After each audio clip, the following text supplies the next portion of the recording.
Mbakisi Hosea Mwakisisile, mwananchi wa kata ya Kinyerezi, wilaya ya Ilala, mkoa wa Dar es Salaam.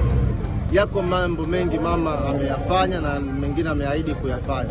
Hususan katika kata yetu ya Kinyerezi tuna kituo cha afya ambacho mwanzo ilikuwa zahanati, ni kituo kidogo, lakini sasa ni kituo kikubwa ambacho sasa huduma zote za upasuaji zinafanyika hapo. Mwanzo tunaenda Muhimbili au Amana, lakini huduma zote zinafanyika katika kituo chetu cha Kinyerezi.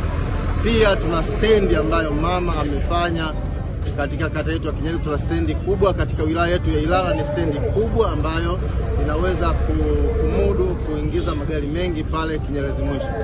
Pia tuna mradi wa gesi ambao uko hapa kwenye kata yetu ya Kinyerezi. Hivyo basi ninaomba kula za ndio za kishindo kwa wananchi wote na wanachama wa Chama cha Mapinduzi, tuzielekeze kwa Chama cha Mapinduzi, kuanzia kula zote tuzielekeze kwa Mheshimiwa Rais wa Jamhuri ya Muungano, mama yetu Dr. Samia Suluhu.